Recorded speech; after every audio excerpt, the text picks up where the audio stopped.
October 21st, 2023, regular school committee meeting to order. I pledge allegiance to the flag of the United States of America and to the republic for which it stands, one nation, under God, indivisible, with liberty and justice for all. Just want to remind everyone this meeting is being taped, and if you have any cell phones or noisemakers, please turn them off. Whatever. Could be anything. I'm bringing one the next meeting. Puts away the Zoom. Yes. All right, I'm going to call the order. Roll, please. Roll. Ms. Chisholm. Yes. Ms. Cormier. Present. Ms. Crowley. Present. Mr. Lipset. Present. Mr. Mulrennan. Present. Dr. Wells. Here. Mr. Kissel. Here. Now open up the meeting to public comment. Is there anyone in the audience that would like to speak? Okay, please state your name and address, I think. I don't know what I can say.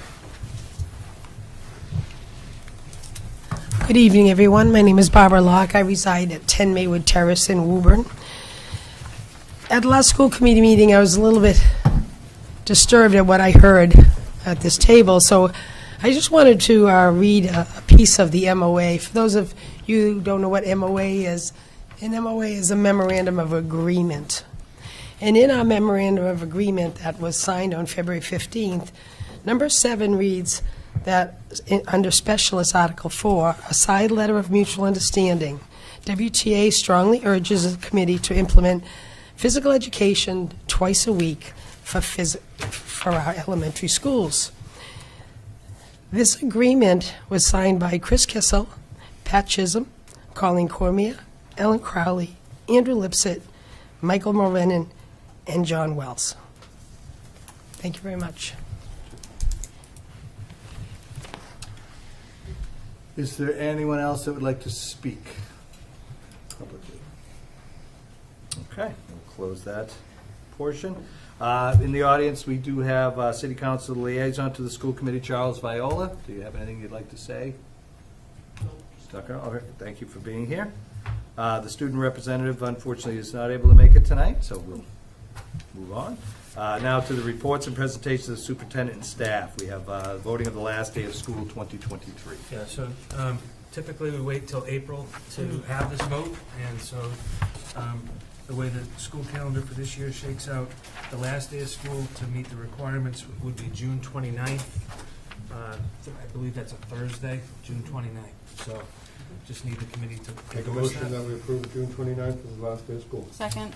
And a motion and a second. All in favor? Aye. Any opposed? Okay, yeah, I have it. We're good. Thank you very much. And that is a half day, is that right? The students, we Half day for the students. They have lunch. Okay, excellent. All right, also now we're going to vote, as we do, I think, every year, of the school choice, 2023-2024. So again, Comments on this is a requirement for every district in the Commonwealth by June 1 to make a selection as to whether or not to accept school choice.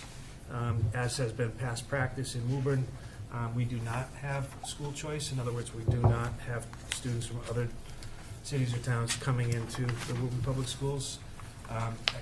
My recommendation, if you would like it, is to maintain that practice, given the changing numbers that we see every day in the schools. So to maintain the practice of not accepting school choice. I'll make a motion to approve the superintendent's recommendation not to have school choice for 23-24. Second.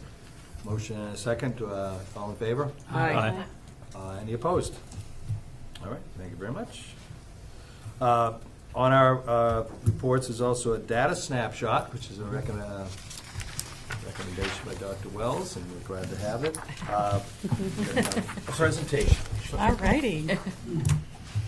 I was reminded of this actually because Maureen Willis at the WCEF and I, each year, this is what around the time when we start reporting out on our Lexia data. For those who don't know, we've been working with the WCEF to have a grant that covers through the Cummings Foundation for Lexia, and we were awarded 2 years ago this grant to also continue for 10 years in Woburn. And that's a pretty strong commitment that we're really fortunate to have, and something that we certainly would not be able to do without them. We have each year, right now, we have all of our access for all of our kindergarten students, all of our first grade students, any of our special education students that are looking to use it, as well as any of our ML students. And as well as any students who are going through the IST process. It is provided as a Tier 2 option. And this is our kind of data to date, and then I'll talk about the bottom part. But what we're looking at right now is all the students that use it. We have had 19% move in or above grade level since the beginning of the school year. Yeah, it's great. And then what I wanted to show at the bottom, just because I think as we talk about the data snapshot, kind of ways and things that we have for data access for educators and for our buildings. And this is what we are able to get as kind of a profile for every student that's using it.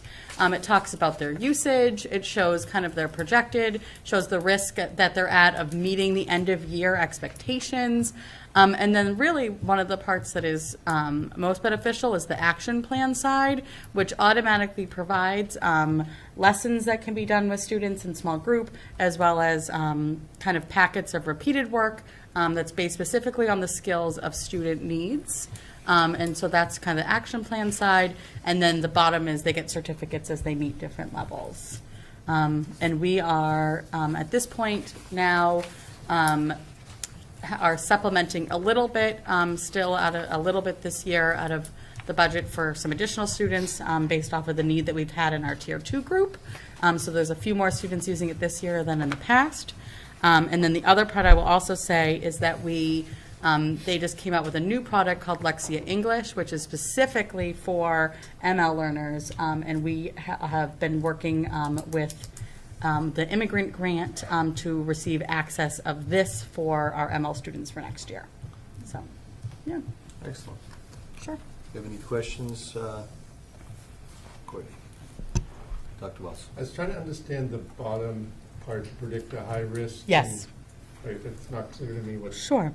So what it does is it's a predictor of a student meeting the end of year benchmark. So the blue band across first grade, so this is the profile of a first grade student. Okay, so it's one, that's what I wasn't sure of. This is for one student. That is one student, all Okay. that information. Okay, got it. Yep. Okay. Yep. Makes sense. And we can pull that profile for any student that's using it.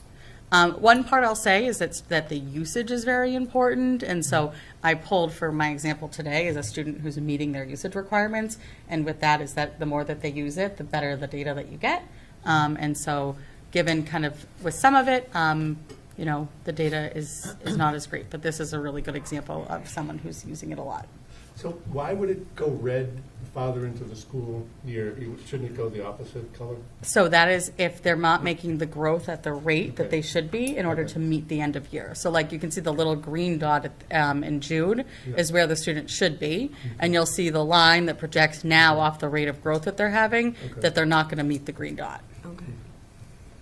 And what would that, it would seem to me that that would indicate there should be some intervention. Yes. Okay. Yep, so this is what we're using. We use this a lot in terms of looking at student growth. So what you can see too is that the student in the beginning of the year was kind of making growth quickly, and now that they're at this point, they're slowing down a little bit. I will say part of that is the point of first grade where they are, but between January and March, you're going to see first grade growth happening a little bit slower, just at the kind of the curriculum aspect of it.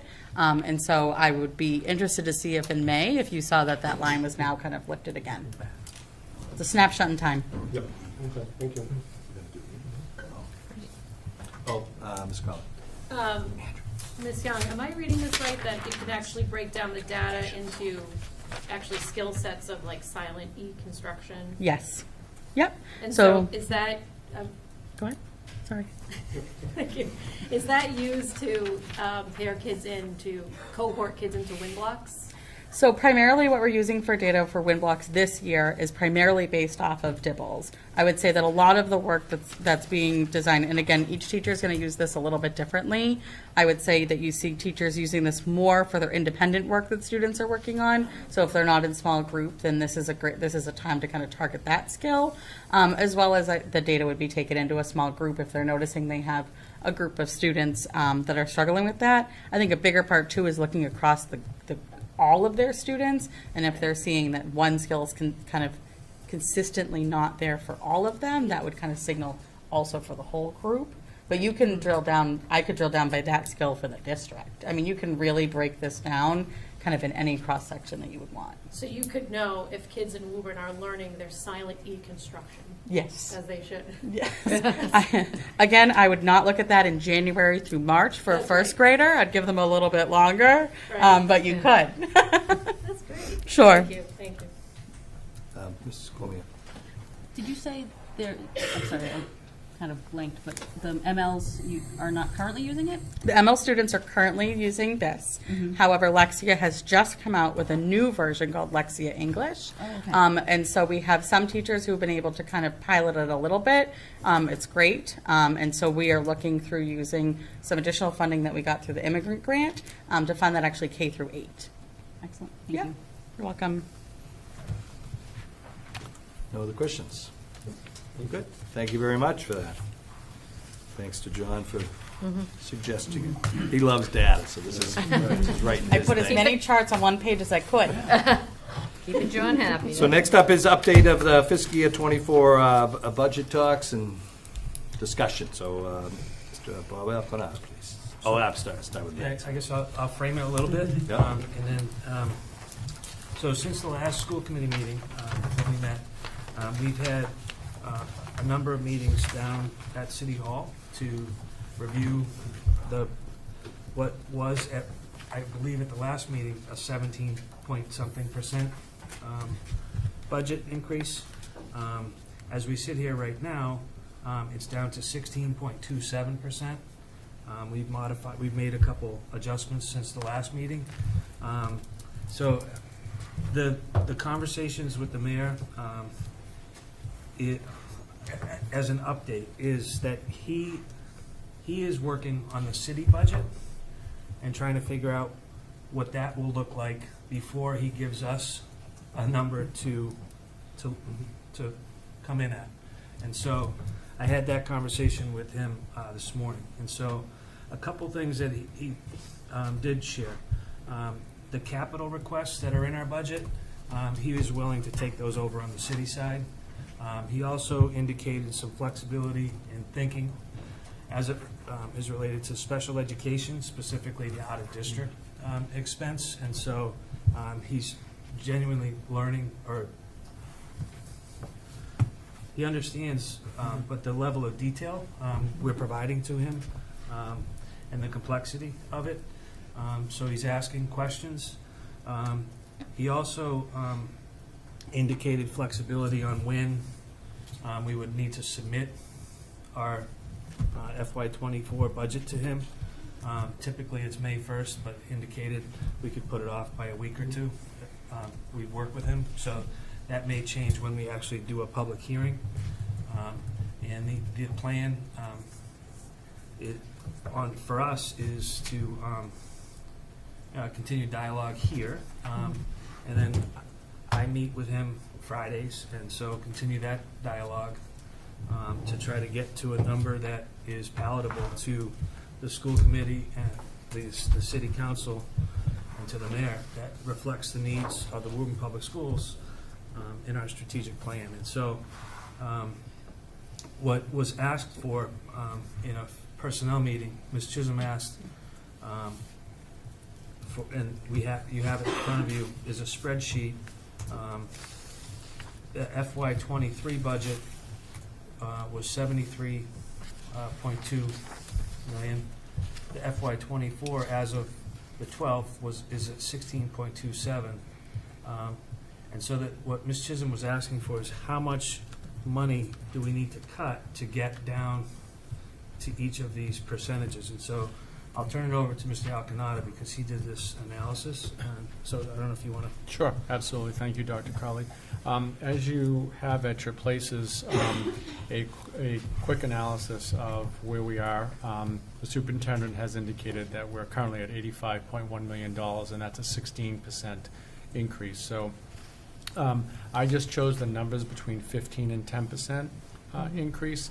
And as you can see, for us to go from 16.27 to a 15% increase, we would have to cut roughly $928,000 and so on and so forth. So all the way down to a 10% increase would be a $4.5 million cut from where we are now. So that'll give you an idea of the level or the magnitude of budget reductions that would need to be enacted if we were going to go in the below 16%. And as you might remember, and I believe at our last meeting, we talked about the modified rollover, and we defined that a little bit in terms of the line items being level funded at FY23 levels, which, as you know, by definition is a cut.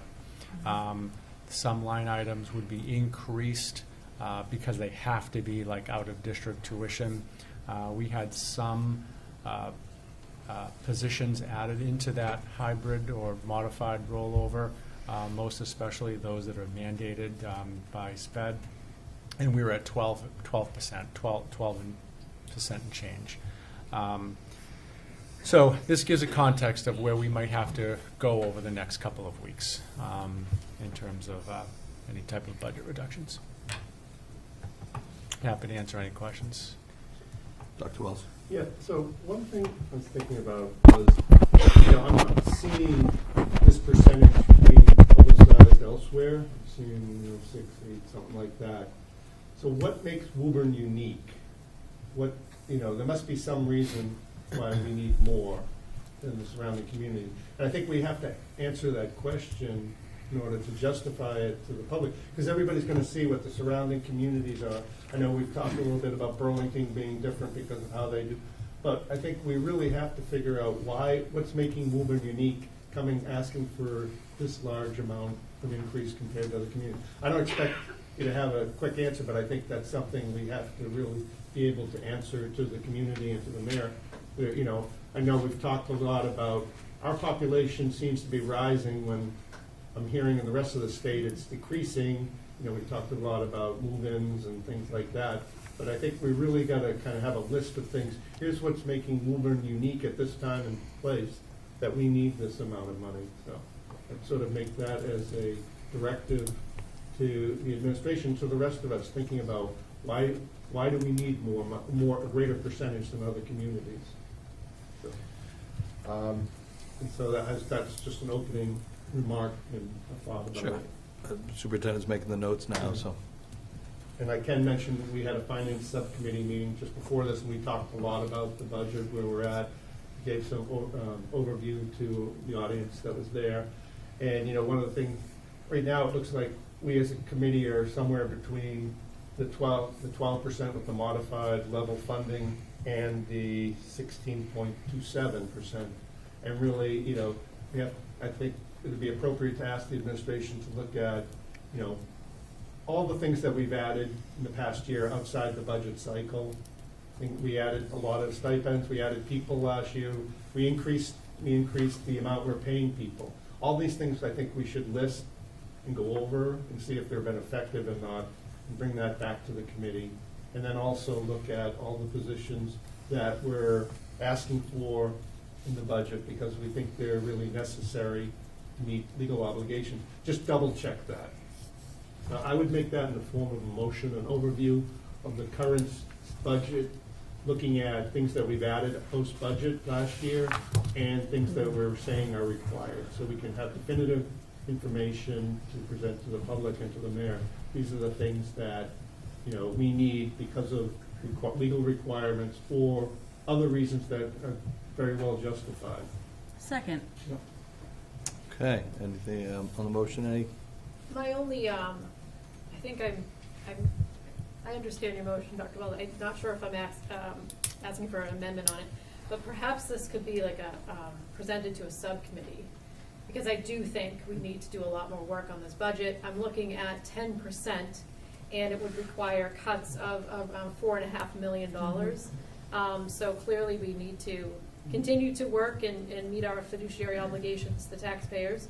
But I think we need to take one more look at it before we present a double-digit budget to the city. So. And just so happens that I was going to mention we're having another finance subcommittee meeting. You just wanted to get the last word. So I support Dr. Wells' motion. I just think that before we act on this we need to take it and do more work in subcommittees. Thank you. Ms. Cormier. Thank you. Related to what Dr. Wells said, I had also been thinking sort of, we asked for 73 million last year, but we didn't spend 73 million. We didn't have 73 million in salaries and positions. So many things were added over this retroactive. And to me, that's the number. And it may be sort of nickel and diming, but like the number that we're basing this percentage off of should be 73 plus salary increases plus positions that were added, because truly, it's not actually, I mean, again, kind of nitpicky, but it's not actually 16% over our operating budget for the last year. I think, and the way that it was described, if I understand correctly, that 12% is level funded, technically? Most line items would be level funded at 12%. So to me, I mean, that just seems like that's zero. And I know other people will not probably agree with that, and the taxpayers, I am, of course, also a taxpayer, but just the bare minimum, just add the salary increases that are happening and then the positions that we have to add for this coming year, that's the basics, that's a bare minimum. And I know I get frustrated not having a number to go in for and like meet, and I understand the mayor can't give that necessarily at this point.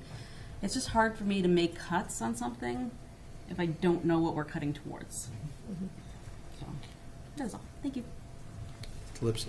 Yeah, I mean, I'll reiterate that. I mean, the number one thing that we need right now is a clear answer from the mayor of what our target is. It's incredibly hard to do this work under that circumstance. If we had that number, it's impossible to do without it. So that, to me, is the top priority, is doing whatever we can to advocate for getting that number as clearly communicated to us as we can. And I think Ms. Cormier brings up a really important point as well, which is, and this goes to your question as well, Dr. Wells, is that, what we're seeing, we added so many positions out of absolute necessity last year in consultation, between the administration, the committee, and the mayor. In terms of what we needed to run this district. These are not new positions. These are effectively things that we paid for last year that we are rolling over into our existing budget because we still need them. So I think that's, as we discuss why it is that our appropriation it needs to be so much larger than we're hearing, that I think has to be a central part of that story.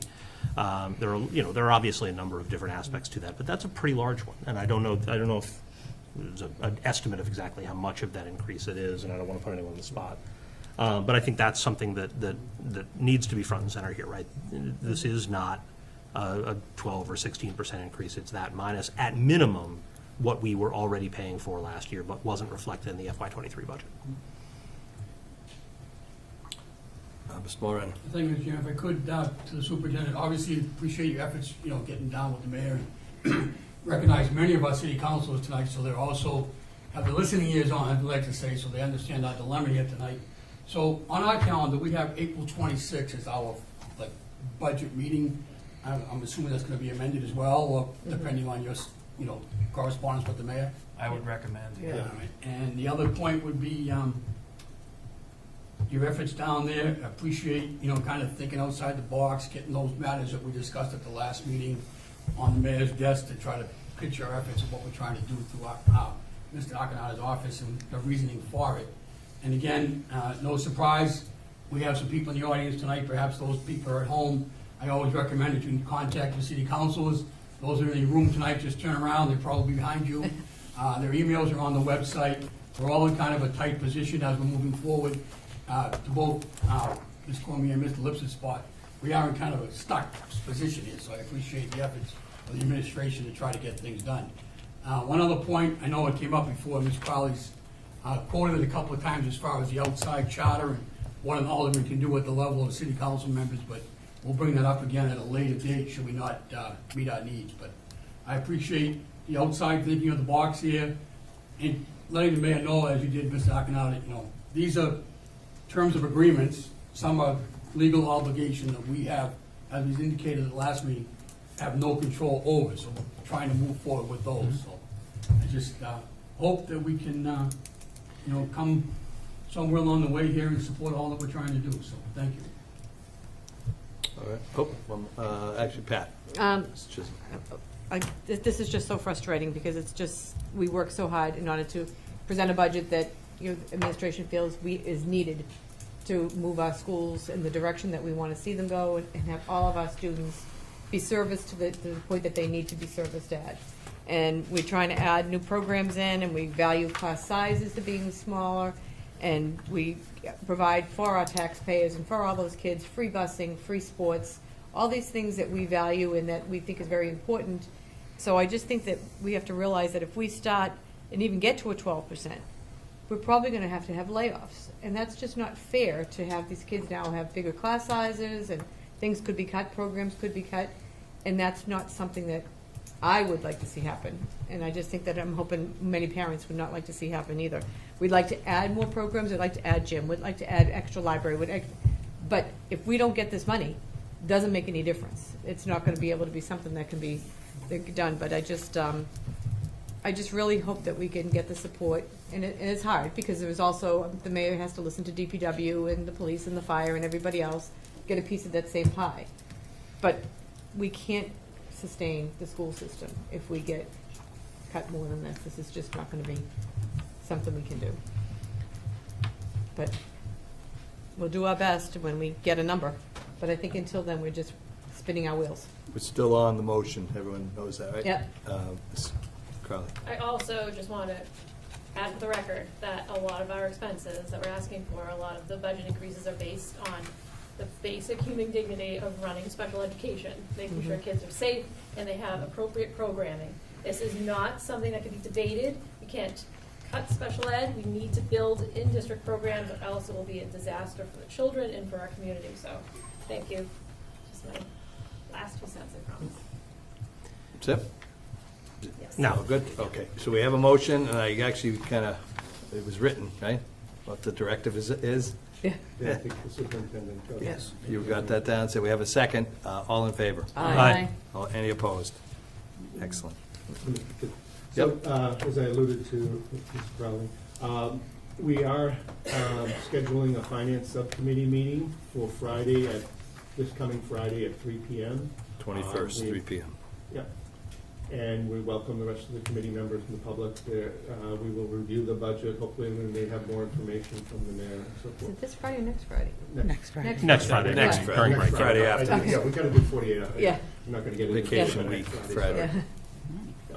And I just want to reiterate that the subcommittee has spent, this will be the 7th session? I think so. Mhm. 7 or Eighth 8. seventh said or seven eighth before. Session looking at the budget, and we did give due consideration to the phys ed position. I don't want people to think that the committee did not do that.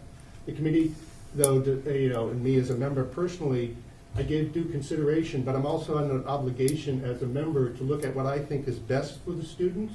And in reviewing the budget and giving due consideration to the phys ed addition, I thought, and luckily for me, I got a majority of the committee that agreed with me that the priority should be the library position. One, because they're not getting the 2 sessions, but also, we spend a lot of money, and we've had talks about Lexia tonight, about reading proficiency, increasing our, the reading scores, and making sure all our students can read correctly and at grade level, because that's the most important thing for them to progress through the system. And that we thought that might be the most important thing to add. Now, obviously, we'd like to add an extra phys ed if we could, but as a committee, we thought that was the most thing. But I don't want people to think we did not give due consideration to that as a situation during the finance subcommittee meetings. Mr. Lipson. Just briefly, and I hear everything that Dr. Wells is saying.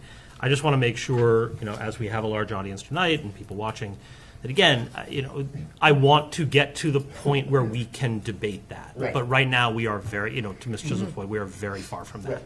Right now, we are staring at a budget that is threatening layoffs rather than additions. To me, that is a red line. That's not something that I'm, at this point, prepared to vote in favor of, any kind of reduction in force. And so, I think before we ever get to the point where we can really have a discussion about adding specialists, we have to preserve what we have, and we have to fight for the people who work for us. So.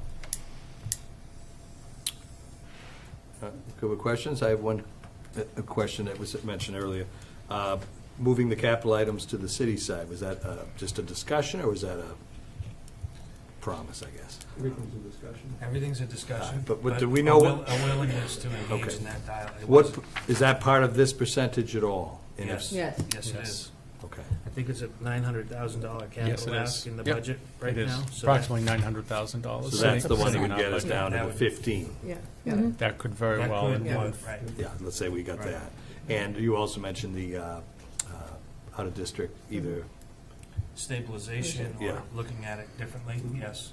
Okay. But I don't have an answer to give to you. gotcha, all right. But that's a fairly good-sized number as well. Big chunk. Yeah, I mean, the increase, I believe, is it's, for the out-of-district line goes to 12 million, right? Yes, So- it's $12 million Yeah. right now. Right, so, and again, part of that is we're trying to project what the expenses will be, and we don't have a crystal ball. So, we talked about this at the last meeting, but to reiterate, we have had over 70 students move in since July 1 on some kind of an IEP, and we're legally mandated to meet those needs. And so, and that hence some of the positional ads.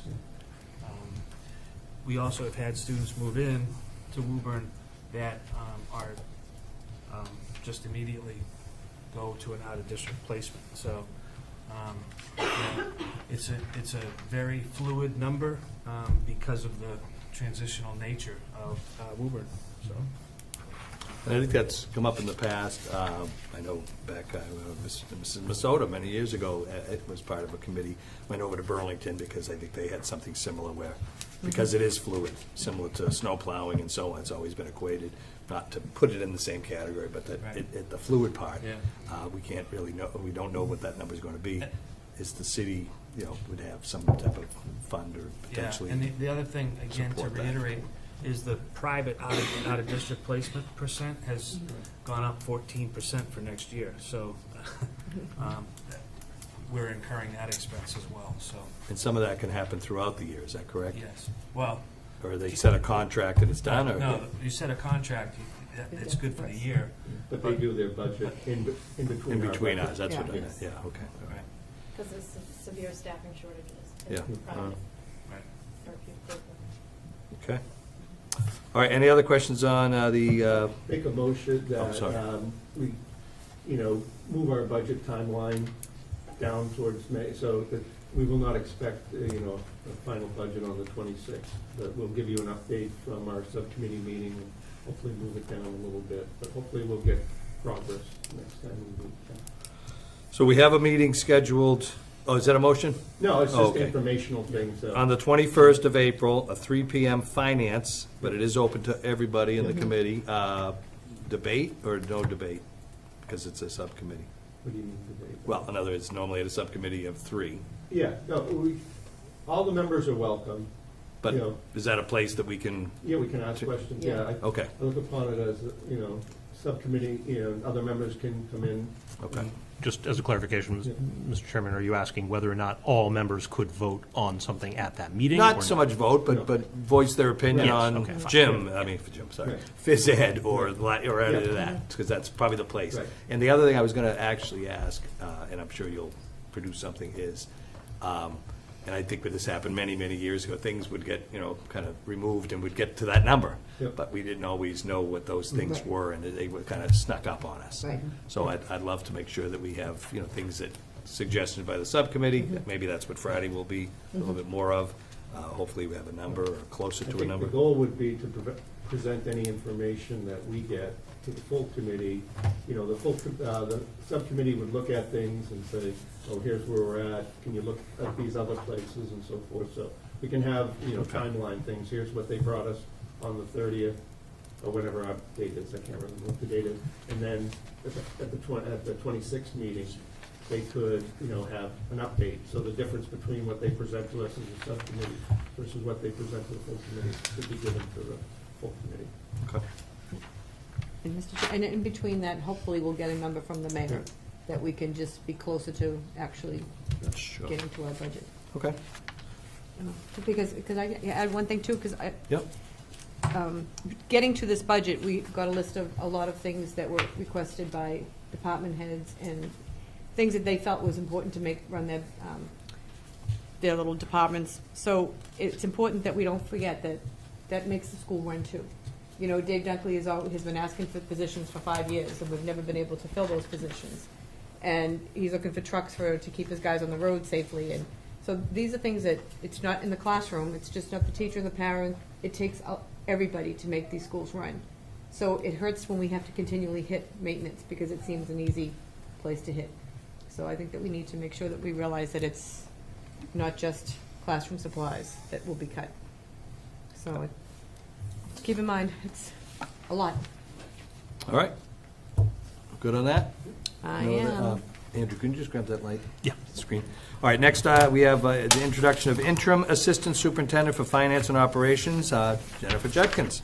I'd like to come up and say a few words. So, as you know, we posted externally for this position.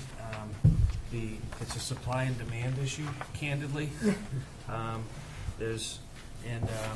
Then we posted again as an interim position, and then obviously then here we are tonight. Very excited to introduce Jen, who is known to everybody in the room as the Director of IT and Innovation, and just allow Jen an opportunity to describe her interest in the position, what she brings to the role, and maybe plans or a vision for that you. And an ideal world. That's a lot to ask, Yeah. Dr. Crowley. My goodness. So, hello everyone. So, my name's Jen Judkins. I am in my fourth year here in Woburn, and have really grown to love this place. And I have been a career changer more than once in my life. I am, like many teachers, really enjoy learning constantly. And so, I began my career in biotech actually, and even did a stint during that time working as a buyer planner, which definitely is in the purchasing realm, and then came into classroom teaching to hopefully motivate young people towards the sciences that I felt very passionately about, and enjoyed doing that for about 10 years before moving into a coaching role to support teachers around technology, and then more recently running the technology department, where, coming from a classroom teacher perspective, I thought that I had something to offer, because ultimately it is the teachers and the students that we serve. And, having a department run with that viewpoint in mind, I think makes a difference to teachers and students, I would hope. And I've really enjoyed that work. I have been considering for some time where my career might go next, though not in a hurry to do that, because I'm quite content in the role that I have. But in thinking about my interests and my skill set, I had been beginning to explore the idea of finance and operations. I appreciate what you just said, Pat, about, there are so many things that go into the running of our schools, and I just hope that I make choices continually that help to support why we're all here, right? And so I think that while it's less traditional sometimes to have someone that is maybe not coming from an accounting background, or in my case right now, a technology background, I think that the passion I bring around the reason we're here around for students and kids will, really motivates me every day. And so I last year had been taken a series of courses over 75 hours worth to earn a certificate, Massachusetts Public Purchasing Certificate that Bob has and many others in his role have, which is one of the components that are needed and expected when you are responsible for spending funds that are municipal funds. And but I had anticipated, even when I was aware of the posting, as I said, I love my job and was not looking to make that transition now. But as you're all aware, there is a shortage in this area. So my timeline for this has been a little bit accelerated, and I want to serve this community in the way that I can, and where this need has arisen, I'm happy to step in. It's a nice opportunity for me to explore this area that I've been interested in. Finance and operations is a big job because there's many components to it, and I think of the big buckets as being the operations piece, which technology is absolutely a part of that, and many of the departments that we interface with as a department represent the operations arm of our school district. And for those that know me, I'm very much a systems thinker, and I enjoy thinking about how to work more efficiently and do things better so that we can, again, do this all in service of the students and teachers that we're serving every day. And so, you know, and in terms of the finance piece, there is not a spreadsheet that I've met that I haven't liked before. But this, you know, I'm very fortunate that Bob has done so much work over his time here with the budget and has been very, very welcoming to help support the transition. The timing of this is helpful too, that I have time to start to work with him in that transition, and also begin to do some of my own professional learning in this area, knowing that this is the plan for the fall, for the summer, I guess, actually. And so I'll be able to be attending a conference for this role and start to build some relationships and connections. I'll be connected with a mentor and things like that will help to support me in this area. But yeah, I look forward to the challenge and serving the district in a different way in the coming year. Excellent. But a vision I do not have at this moment, Dr. Crowley. What's that? A vision. All right, any questions? Yes. Just to comment, yeah, we had the pleasure of having Mr. Jenkins at our finance subcommittee meeting, and, you know, she introduced herself, pretty much the same information that you got, her background and so forth. But, you know, we're pleased that she's going to be working, you know, with the current budget, because she'll be assuming it, you know, we're actually in a good place in some sense, because traditionally when we had a changeover for a budget director, we don't have a lot of overlap, so we have a lot of opportunity for overlap and understanding with this. We look forward to her working with us and with the mayor to get this budget done, and then working with that budget in the following year. I did have a question for the superintendent.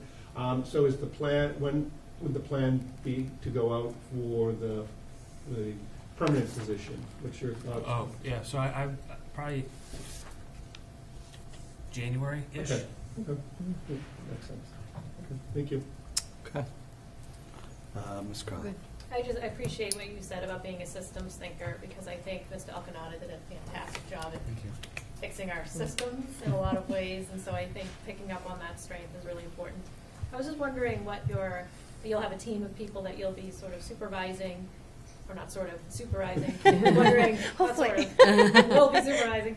What is your management style? Like, what is your way of creating teamwork? Sure.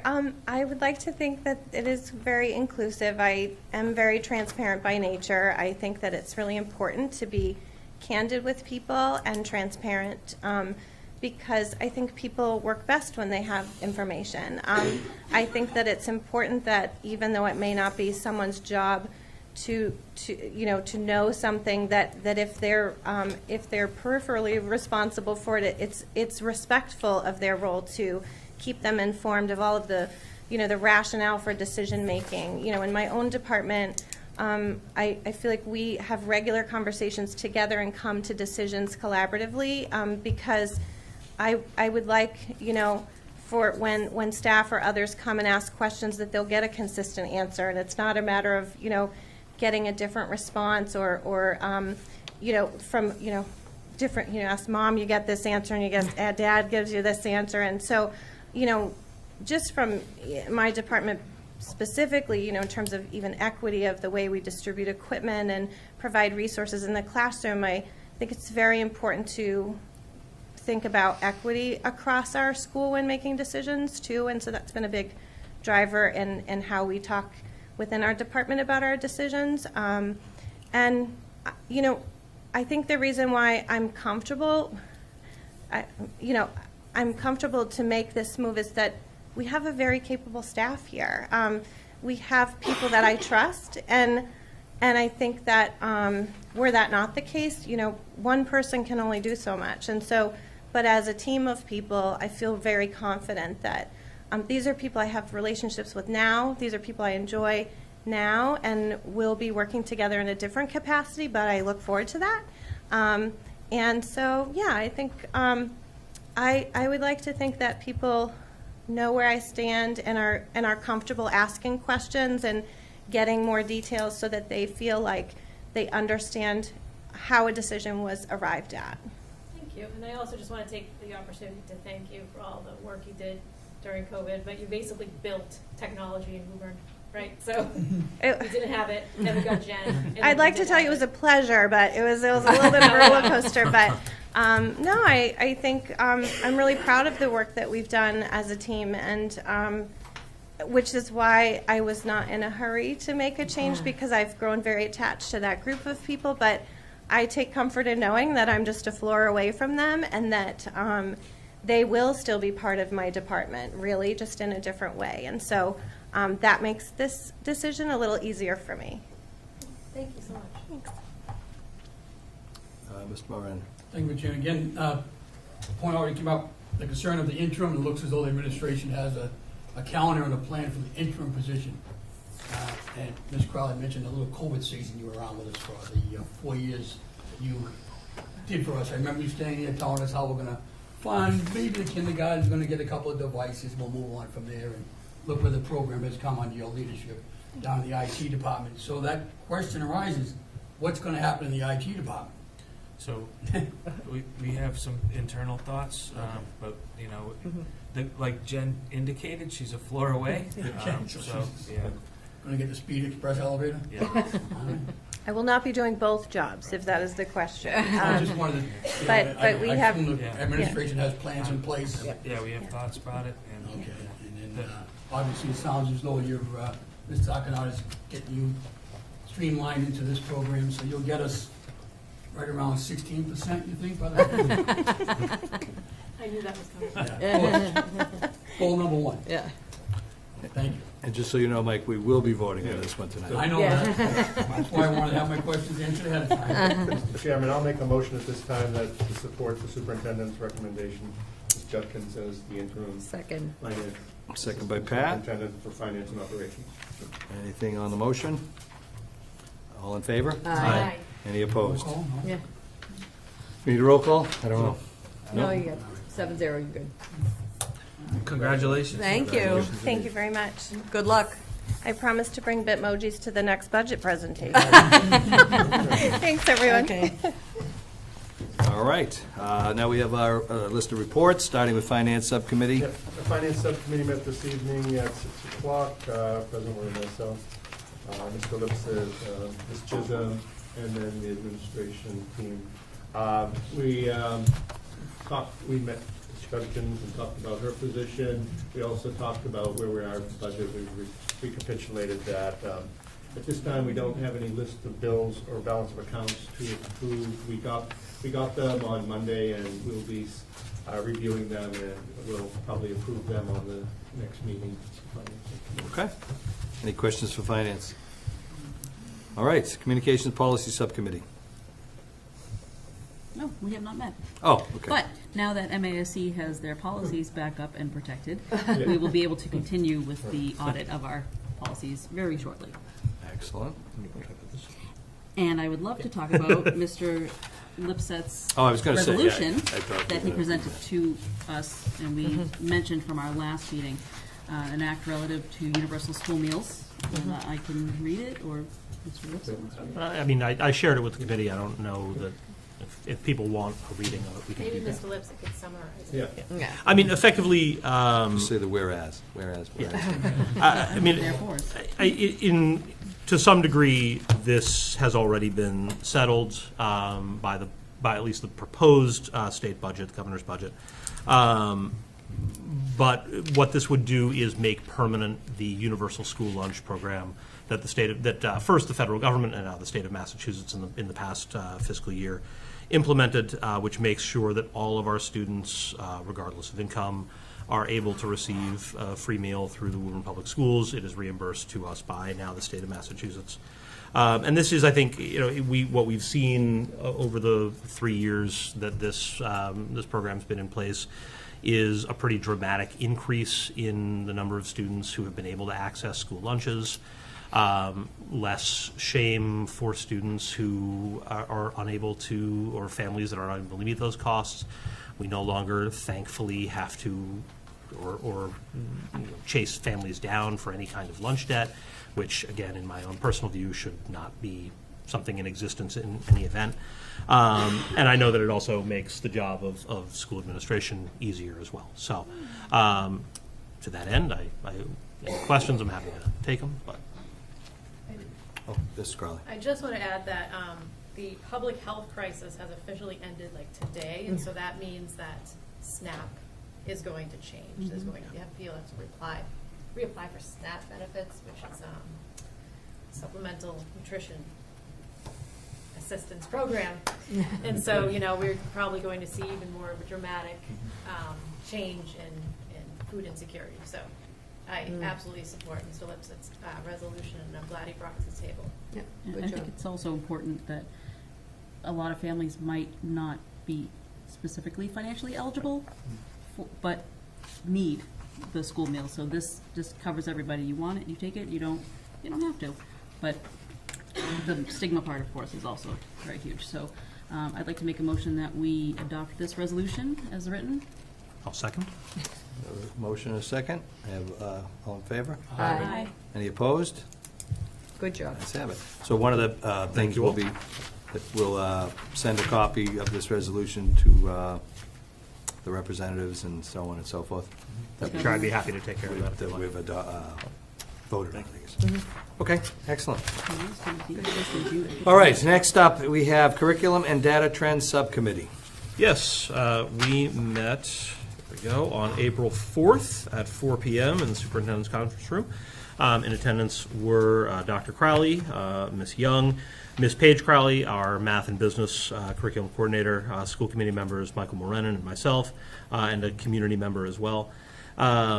We touched on a number of topics. Ms. Crowley, Paige Crowley, our math and business curriculum coordinator, spoke to the subcommittee about the Credit for Life Fair, which will take place in June in partnership with Rockland Trust. It's basically an opportunity for high school juniors to sort of take part in sort of almost real-life simulations, learning more about personal finance, personal financial responsibility, credit scores, the kinds of challenges that they are likely to face as they leave high school, go on to careers, to college, to wherever they may go. I personally was very impressed with Ms. Crowley's presentation and with her sort of overall, with her overall approach. I know that she spoke in particular about the ways in which students with disabilities, multilingual learners will be supported in this, talking about building a really impressive list of community partnerships, bringing in people from all over the community to support it. So that, I think, will be a highlight towards the end of the year. We also touched briefly on Student Government Day, which will be held on June 13th, and that's something that our Humanities Curriculum Coordinator, Catherine Boge, has been working with our history faculty and partners in city government to finalize plans for, and we'll be hearing more info about that as it comes closer. We heard from a community member, Ron Walker, who proposed a donation of 7 children's books. The subcommittee accepted the donation. And Ms. Young presented some data from Dibble's reading assessments across elementary grades, and sort of what we, just to sort of briefly summarize, basically the data shows that we are making some promising growth in our reading, but in order to really make up the existing gaps, we do need more investment in reading, small group instruction, and that will require additional reading specialists, which again goes back to our budgetary conversations. Excellent. Any questions for the Curriculum and Data Trends Subcommittee? Seeing And we none? adjourned at 5. Oh, good, thank you. I had to throw that on there. Seeing none, we go on to the Personnel Subcommittee. We did meet on April 6th at 4 p.m. here at the Joyce. In attendance was Dr. Crowley, Assistant Superintendent Bob Alcanada, Patty McKinnon, and school committee members Colleen Comier, Ellen Crowley, myself, and Councilman Chuck Viola joined us. The topics was the diversity hiring strategy. Dr. Crowley updated us on the different seminars and workshops that Marissa has been attending, the outreach that she and the other administrators are doing to bring more diverse candidates to Woburn. One of the difficulties that districts have seen is retaining some of the staff once they come into our district. And there is a virtual job fair on April 12th, run by Desi, that Marissa is signed up to and will be joining in. We talked about contracts. There are approximately 18 contracts due to expire on June 30th that are being worked on, and Dr. Crowley does not feel that they will all be done on time. Assistant Superintendent of Finance, there was a posting with the 3 finalists, blah, blah, blah, that we just heard tonight, and he kept it a secret because I was supposed to know that Jen Jenkins was going to get the position, but there you go. And Councilman Viola joined us and was inquiring about the HVAC position that we have in our budget that we've had for a while, many years, still asking for the same position. He was also asking about our policy on take-home vehicles, and Assistant Superintendent Alcanado explained the rationale that we were asked about applying names on those vehicles also. I forwarded my questions to Dave Dunkley, who was aware and stated that all his guys take great care of their trucks, and that many times they do get call-outs on weekends and after hours, and he feels it's better that they have their vehicles at home and can drive directly to a school when an issue arises. So, and we adjourned at 5:15. And there we go. Excellent. Any questions for the Personnel Subcommittee? Okay. Resources and Capital Planning Subcommittee? We have not met. Not met. We will. Student Services and Achievement Subcommittee? Have not met, we will be checking in with Assistant Superintendent Ryan and Ms. Young to her any needs or upcoming meetings as needed. Okay. Next up, we have correspondence. Dr. Wells. Yeah, take personal liberty and have correspondence with the committee. All good things must come to an end. I've spent about almost 20, by the end of December, it'll be almost 25 years on the school committee. I had decided in 2019 that that would be my last election. I was fortunate I had one more vote than Pat, so I got 4 years. But I had told my family that was it. So I will not be seeking re-election next time. It's been a pleasure serving the citizens of Woburn as a school committee member. I hope I've made the system better. I know a lot of people have worked to make the system better over those years, and I look forward to new members coming in with new ideas and bringing their perspectives to make the school system better. And I'll reminisce at the last meeting about all the things that have happened over those almost 25 years. But I want to thank the current board for their indulgence with my questions and my corny jokes sometimes. But thank you, everybody, and I look forward to you all getting reelected if you choose to run. You should let the administration ask them like 17 Yeah. Plans for the future, that kind of thing. All right. We'll ask you a question. Yep. So that is news. All right, excellent. Bad kept secret in the Yep. city. I thought. I'm sure we'll have more to say as time goes on.